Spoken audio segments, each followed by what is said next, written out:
Welcome to Spark to Shine, where ideas meet purpose. Today's message was crafted with AI tools, but guided by human insight. Let's grow together. We are not born with the wisdom to lead. We are born with the capacity to listen, to feel, to stumble. Leadership is not a crown placed on the head of the loudest, but a quiet unfolding, a sacred discipline shaped by struggle, stillness, and choice. Every interaction, every failure, every moment of silence, these are not interruptions in your life. They are the classroom, the pause between heartbeats, the tension before a decision, the weight of responsibility pressed gently on your shoulders. This is where leadership begins, not in control but in surrender, not in answers but in presence, not in being followed but in being willing to go first, even alone. Life does not hand you leadership. It invites you to become it, to learn it through humility, service, and the still, steady pulse of purpose. Because in the grand architecture of time, true leaders are not made by titles, they are revealed by how they walk the unknown. When we think of leadership, we often imagine the one who stands at the front of the room, commanding attention, giving direction, making the tough calls, but real leadership begins long before the room falls silent. It begins before the first word is ever spoken. Leadership begins with listening, not passive listening, not the kind where we nod politely while waiting to speak. I'm talking about the kind of listening that is wait. That leans in, that sets ego aside and says, what's really being said here? Because most of the time, people aren't just speaking, they're revealing. They're not just asking for answers, they're hoping to be understood. And the leader, the real leader, doesn't rush to respond. They make space, they let the silence stretch, they read between words. They listen for the fear behind the anger, the uncertainty behind the resistance, the hope hidden inside frustration. This kind of listening, it requires presence, and presence is rare. We live in a world obsessed with talking, platforms built to broadcast, timelines overflowing with opinions, conversations that are more about defending than discovering. But leadership doesn't thrive in noise, it thrives in attentiveness. The best leaders I've known, they weren't the loudest in the room, they were the most aware of who hadn't spoken yet, aware of what wasn't being said, aware of the moments when someone's body language whispered something their words didn't dare to, because people don't follow someone who sounds smart. They follow someone who makes them feel seen. That's the secret. Listening creates trust, and trust is the currency of leadership. It's easy to speak with authority. It's easy to come up with a clever answer. But when someone shares their struggle, and you simply sit there, not rushing to fix, not reaching for advice, just holding space, they begin to trust you. Because in that moment, you're not trying to be right. You're trying to understand, and that is the beginning of influence. You see, leadership isn't about being the center. It's about becoming a mirror that reflects back someone's value even when they've forgotten it themselves. That reflection, it starts with how deeply we're willing to listen. Sometimes the greatest leadership move you'll ever make isn't what you say, it's how well you hear. And yes, listening is uncomfortable. Especially when the truth being shared challenges you, questions you, or breaks something you believed about yourself. But that discomfort is the cost of growth. It's the classroom of real leadership. Not found in control, but in curiosity. We're not wired to listen easily. The ego loves to interrupt. The mind wants to fix, solve, advise, prove, but leadership asks us to slow down, to pause before speaking, to ask questions instead of giving conclusions, to remain open even when it's inconvenient, because listening isn't passive, it's an act of courage. It says, you matter enough that I will let your experience reshape mine. And let's be honest, that's rare. But the leaders who make us feel safe, who inspire loyalty, who create movements, they are the ones who made us feel heard first. The truth is, people don't remember everything you say, but they never forget how you made them feel. And they always remember the ones who listened. So if you want to lead, really lead, start by listening better, not just to others, but also to the moments, the energy in the room, the silence that follows someone's confession. The shift in tone when someone says they're fine, but clearly aren't. There is wisdom in what people say, but there is even greater wisdom in what they hesitate to say. And when you become the kind of person who can hear that, not with your ears, but with your heart, you don't just lead well. You lead meaningfully. So here's the question we rarely ask. Are you listening to respond, or are you listening to connect? Because only one of those builds trust. Only one of those creates belonging. And only one of those defines the kind of leadership the world needs now. In the end, leadership isn't about speaking louder. It's about listening deeper. That's where it all begins, and that's where it always returns. We live in a world that hands out titles like medals, manager, director, founder, CEO, and with every promotion, every new label, we're led to believe we've arrived somewhere, that leadership is now part of who we are, simply because it says so on a card or a screen. But that's not how it works. Leadership doesn't come with a title.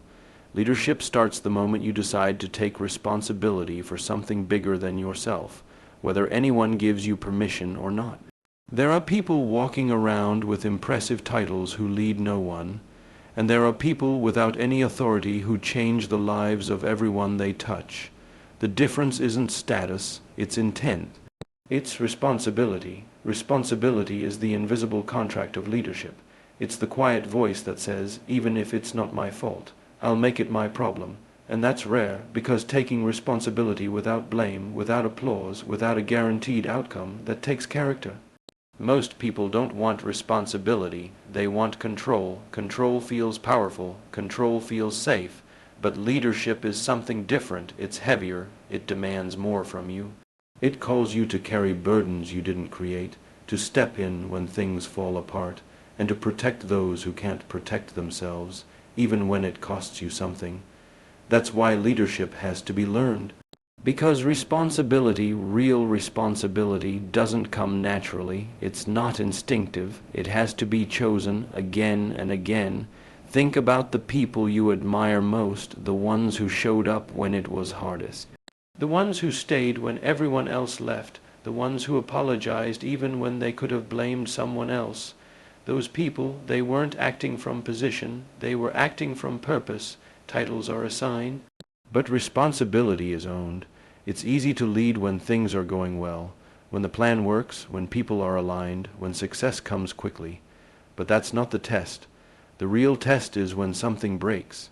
When someone fails, when the pressure rises and the blame starts flying, and you have every chance to walk away or point fingers, but you choose to step forward instead.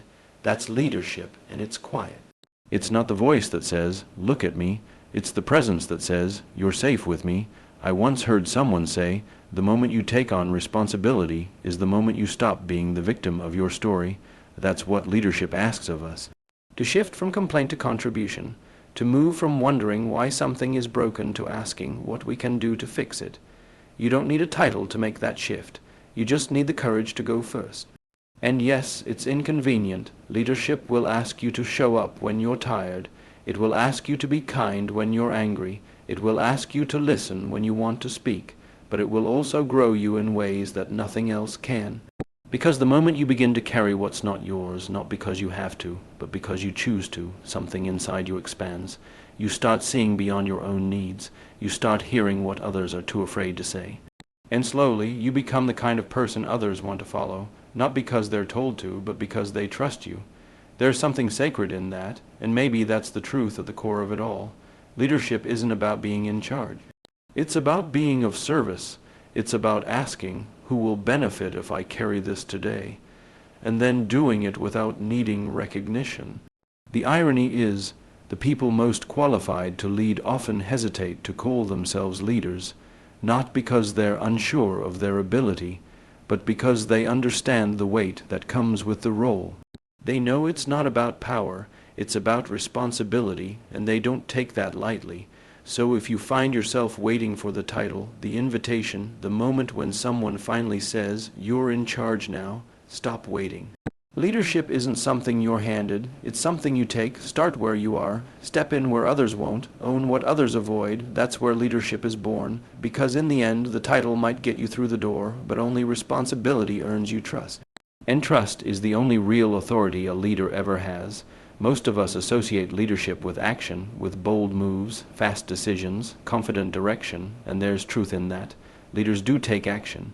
They step up when others step back, but what we often overlook is that leadership is also formed in the places where nothing seems to be happening. It's in the stillness, the silence, the waiting. That's where the real work happens, the uncomfortable moments, the ones that make us question ourselves, the moments we want to escape, rush through, distract ourselves from. Those are the exact moments that shape us. Not because we're doing something dramatic, but because we're learning how to stay present when it would be easier to run. It's hard to do nothing, to sit with uncertainty, to not have an answer yet. But leadership isn't always about fixing things. Sometimes it's about holding things, tension, fear, responsibility, long enough for clarity to emerge, and that takes discipline. We grow up thinking discomfort is a sign something's wrong. We avoid it, we escape it with distractions, scroll, swipe, talk, run. But leadership invites you to stay in it, to notice what discomfort is teaching you, because discomfort is information. It tells you where you're stretching. It shows you where your values are being tested. It reveals the parts of you that haven't been built yet, the patience, the presence, the restraint. It's easy to lead when everything is clear, but when nothing is certain. When the answers don't come, when you're sitting with people who are looking to you, and all you have is your breath, your awareness, your intention, that's where leadership is either born or broken. We don't talk enough about that part. We focus so much on doing that we forget about becoming, and becoming always requires stillness, not passive stillness, active stillness, the kind that watches. That listens deeply, that waits with wisdom instead of fear. It's in that quiet that a leader becomes someone others can trust. Because here's the truth. If you can't sit with your own discomfort, you will project it onto the people you lead. You'll rush decisions, you'll control outcomes, you'll lead from fear instead of groundedness. But if you've learned to be still, to sit in uncertainty without panic, then you bring something rare to the room, a calm center. And people are drawn to that, not because you have all the answers, but because you're not afraid to hold the space where answers will eventually come. Stillness doesn't mean inaction, it means intention. It means learning to move from clarity instead of impulse, and that clarity only comes when we allow the discomfort to speak. Think about it. Some of the most profound insights in your life didn't come when you were busy fixing. They came in the space between. In the pause after a hard moment, in the quiet of a sleepless night, in the slow breath after heartbreak or failure. That's when you saw who you really were. Leadership gives you those moments too. It asks, can you stand still in the storm? Can you stay soft while holding weight? Can you choose patience when urgency is screaming at you? Those aren't easy questions, but every leader has to face them, not once, but often. Because leadership isn't a single moment of clarity, it's a constant dance between uncertainty and intention. And over time, that dance becomes familiar. You stop fighting the discomfort. You begin to welcome it, not because it's pleasant, but because you know what it's building in you. It's building a presence that doesn't need to dominate. A strength that isn't loud, a clarity that isn't rushed, and people feel that. They feel when a leader has done the inner work. They feel when a leader isn't leading from ego or panic, but from depth. And that creates trust, the kind of trust that can't be manufactured. It's earned in the spaces no one else sees, so the next time you find yourself in a moment where you don't know what to do, don't rush to fill it. Let it teach you, let the discomfort carve something new in you. Let the stillness become your teacher, because in leadership, the most powerful moves often begin in the quietest places, and those who can hold that quiet are the ones we're willing to follow through the storm. There's a myth we often fall for, that leadership is something you step into once, like crossing a threshold, that there's a moment, a job title, a single defining decision where you suddenly become a leader. But leadership doesn't work that way. Leadership isn't a light switch you flip on and leave running. It's more like a candle you have to keep lighting over and over again, day after day, especially when the wind tries to blow it out. It's easy to confuse a moment of courage with a pattern of leadership, but true leadership doesn't happen in a single act. It's not about one great speech, one powerful meeting, one brave stand. It's in the repetition. It's in the consistency. It's in the small, often unnoticed choices that no one claps for. You choose leadership again every morning when you show up to serve, when you decide to be kind when you're frustrated, when you stay curious instead of judgmental. It's in how you answer the call from someone who has nothing to offer you in return. It's in how you handle disappointment when no one's watching. That's what makes it a discipline, because discipline is commitment without needing reward.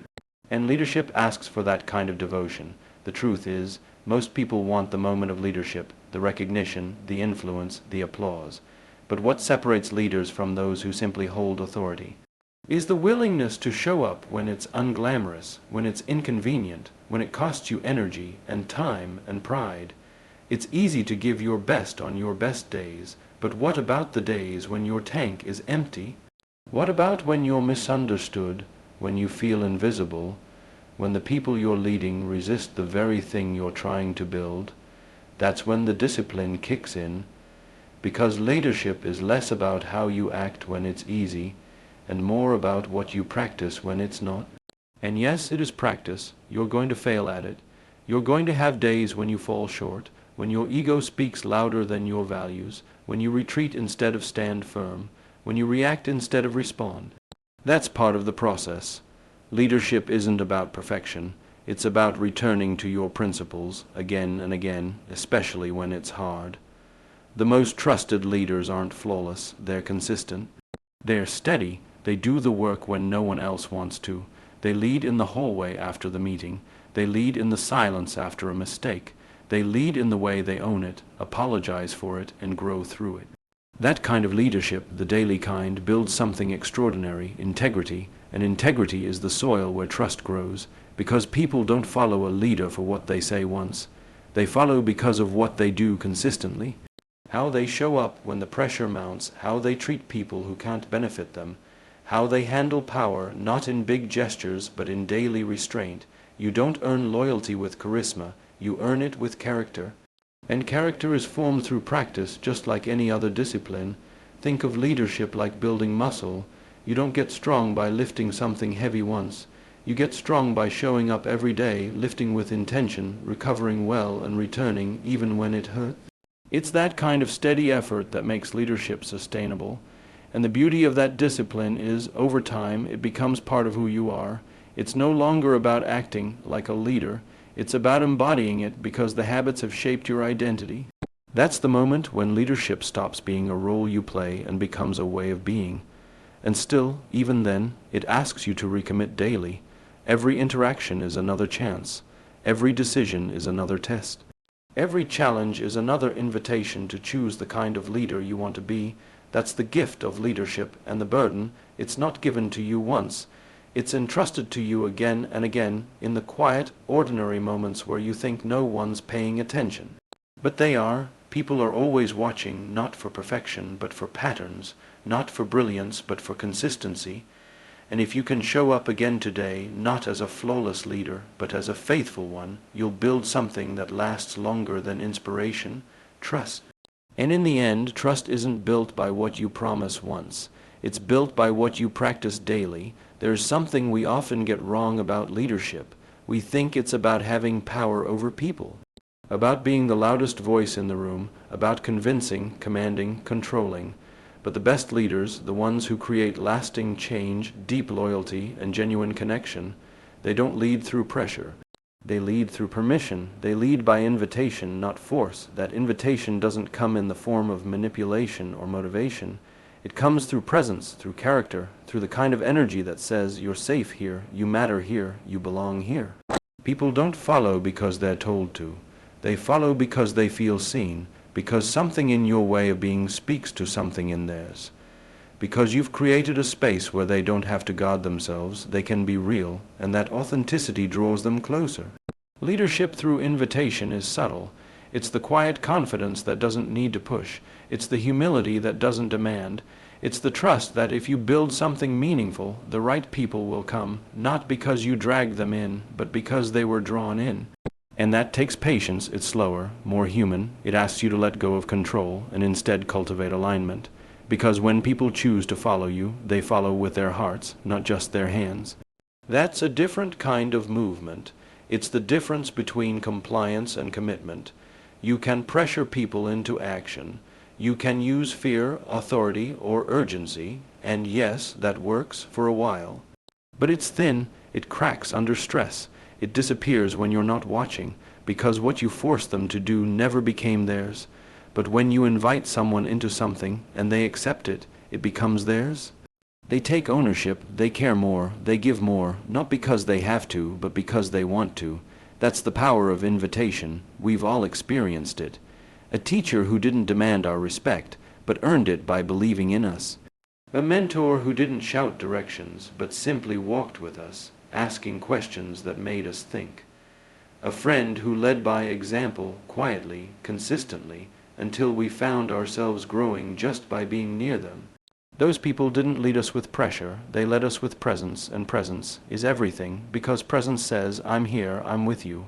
I'm not here to fix you or change you, I'm here to understand, to walk with you, to hold space until you're ready to move. That's leadership. Not dragging people forward, but walking beside them so they don't feel alone in the journey. The hard part, you have to go first. You have to embody the thing before anyone follows you toward it. That's what makes it leadership. You step into vulnerability before anyone else does. You choose patience when frustration is easier. You listen first. You own your mistakes publicly, and in doing that, you open a door for others to do the same. It's an invitation not to be perfect, but to be human together. That kind of leadership creates cultures of trust. Because when people feel invited instead of obligated, they lower their guard. They bring their full selves to the table. They stop performing and they start contributing, and that kind of contribution is priceless. You don't have to convince them to care, they already do. You don't have to push them to innovate, they're already thinking deeply. You don't have to beg for buy-in, they already feel part of something. But here's the challenge, leading by invitation requires deep internal security. You have to be okay with not being liked by everyone. You have to be okay with people walking away. You have to trust that forcing someone into your vision isn't leadership, it's control, and control is always temporary. So instead of asking, how can I get people to follow me? Maybe the better question is, what kind of person do I need to become so that people want to? That's the shift. You build trust. You model the behavior. You create the space. And then you invite. And the ones who step forward. Those are the people worth building with, not because they were pressured, but because they were called. Because in the end, leadership that lasts doesn't push people harder, it draws people deeper. And that kind of leadership, that's the only kind that truly moves the world. Leadership without vision is movement without meaning. You might be going fast. You might be accomplishing tasks, meeting deadlines, climbing ladders, but if there's no deeper reason guiding it all, what are you actually building? We can spend our whole lives chasing success and still feel empty. Not because we failed, but because everything we built pointed back to us. When leadership becomes about the self, our status, our image, our wins, we end up achieving without impacting. And over time, people feel that. They feel when the energy is inward. They feel when a leader is more invested in being followed than in leading towards something real. The most transformative leaders don't center themselves, they center something greater. A purpose that doesn't just serve their story, but includes the stories of everyone around them. And when people sense that, they lean in. Not because they agree with every idea, but because they recognize the sincerity of the mission. People don't need their leaders to be perfect. They need them to be clear. They need to feel like what they're working for matters, that it adds up to more than profits or performance, that the late nights, the effort, the risk, it's all in service of something that outlives them. That's what a great vision does. It stretches time. It gives people a sense of legacy. It gives today's actions meaning because they echo into tomorrow. And here's what's beautiful about it. You don't have to be famous to have a big vision. You don't need to lead a corporation or a nation or a global movement. All you need is a deep sense of why you lead, why it matters, why others should care. When your leadership is connected to something greater than your own gain, it begins to transform people. It awakens them because you're not just giving them direction, you're giving them a place in a story, and people want to be part of a story that matters. But here's where it gets hard. You have to constantly return to that vision. Not just when it's convenient, not just when it's easy, but especially when you're tired, when you feel like giving up, when others start doubting the path. because leadership isn't just about creating a vision. It's about carrying it through resistance, through loneliness, through failure. You carry it like a torch, not always for yourself, but so others can see just enough to keep going. And sometimes that's the only light they have. There will be moments when the vision feels too far, too fragile, but that's exactly when you remember it's not about you. The vision is bigger. It's not about your pride or your comfort or your pace. It's about service. It's about contribution. It's about showing up for something that might not even bloom until long after you're gone. That's real leadership, the kind that plants trees under whose shade you may never sit. And the irony is, when you stop trying to make the work about you, you become someone people naturally want to follow. Because they're not being asked to inflate your ego, they're being invited into something meaningful, something collective, something sacred. It doesn't matter if you're leading a team, a classroom, a household, or a community.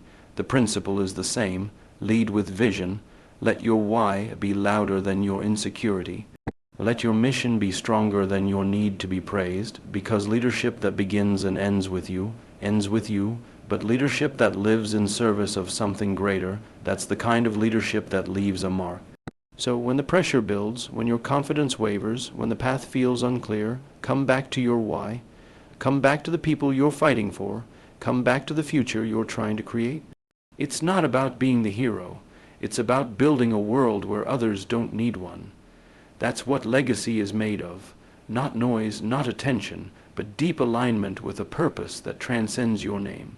And in the end, that's the kind of leadership the world remembers, the kind that reaches beyond the self and becomes a light for everyone else.